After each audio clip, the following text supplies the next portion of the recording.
Guys দেখেন রাত বাজে প্রায় 2:30 3টা। আমরা প্রজেক্টর শেষ করে প্রোগ্রাম শেষ করে তারপর বাড়ি ফেল যেতেছি। রাস্তার মধ্যে একটা গাড়ি পাইছি না, যার জন্য রিফাতে সাইকেল নিয়ে গেছিল, তার সাইকেলই বাইন্দা বাড়িতে যেতেছি। সবচেয়ে আনন্দের বিষয় হচ্ছে আজকে প্রোগ্রামের মধ্যে আমরা জিলাপি দিছে। জিলাপির ভিতরে দিয়ে একবার আরও কিছু নিমকিও আছে। ওয়াও, সারা রাতের কষ্ট সফলতা এটি নিমকি, মানে জিলাপির সাথে নিমকি। যাক, মনের মধ্যে কোনো দুঃখ নাই যে আমরা আজকা সিন্নি পাইছি, মানে 2টা এখানে আনছি সাথে কইরা, আর 2টা হ্যাঁ নিয়ে খাই পড়ছি, মানে সবাই একটা করে দিছে। তো আমরা একটু কাটচিট করে 2টা লইছিলাম, মানে তা শুক্রবারে মসজিদও যাইতো, আস্তে আস্তে অভ্যাস হয়ে গেছে গা। মানে এই অভ্যাসের কারণে আজকা সফলতা অর্জন হয়েছে ওয়াজুকিয়া, মানে 2টা লইবার একটা টিপস পাইছি। সবাই শুক্রবারে কম বেশি মসজিদও যাইবেন, মসজিদে গেলে অন্তত কিছু শিখতে পারেন, রান্না শিখতে পারেন।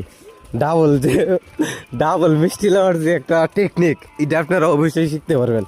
দেখেন আমরা ওয়াজের মধ্যে মিষ্টি খাইছি, আর প্রজেক্ট শেষ করে বাড়ি তো মিষ্টি নিয়ে যাইতেছি।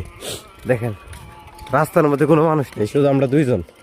মানে সবচেয়ে মজার যে বিষয়টা, যে আজকে মসজিদের মধ্যে ওয়াজের মধ্যে আমরা সিন্নি পাইছি, তো আবার ডাবল। সবচেয়ে দুঃখের যে বিষয়টা এটা হচ্ছে যে ভাই অনেক আশা আছেন যে আমরা মানে বিরিয়ানি পাইম, মানে শর্মে তুই তা কথা কেউ দ্বারা জিজ্ঞান জানা, তারপর মুখ পেশিকে বাইরে গেছিল গা। একটা ভাইয়ের কাছে জিজ্ঞেসছিলাম, ভাই আজকে এই আওয়াজের মধ্যে কোনো সিন্নি টিনি দিব? হ্যাঁ, আপনার বোকা দিছে যে হ্যাঁ যে বিরিয়ানি দিব। যে একটা কষ্ট কইরা প্রায় রাত্রে 2টা 2:30 পর্যন্ত সজাগ রয়েছি, আখিরি মোনাজাত শেষ করছি। একটু পরে পরে বক্তারাও কইছে যে সবাই বসবেন, আপনাদের জন্য তাবারকের সুব্যবস্থা আছে। বুকটা ভাই আনন্দে ভরে গেছি গা, মনে করছি চাক বিরিয়ানি পাইম। বিরিয়ানি পাইলে তো 3-4টা, কারণ শুক্রবার তো নামাজও যাই, কাটছিস জানি যে কেমনে কি করতে হইব, কেমনে লুফাইতে হইব, ডাবল সিন্নি কেমনে লইতে হইব। তো কপাল যে জিলাপি দিছে, যে মাত্র জিলাপি দিছে মনে রাখা হয়ে গেছে গা। তারপরও মনে করেন কষ্ট মষ্ট কইরা 2 ফুটলা জায়গা 4 ফুটলা লইছি। এনে কি করবা? আরে না এনো না, আরে না, রাস্তা বাড়ির ফেলকে এনো খাইলে জিন টিন থাকলে পরে তান্ডা শরিক দল লাগবো।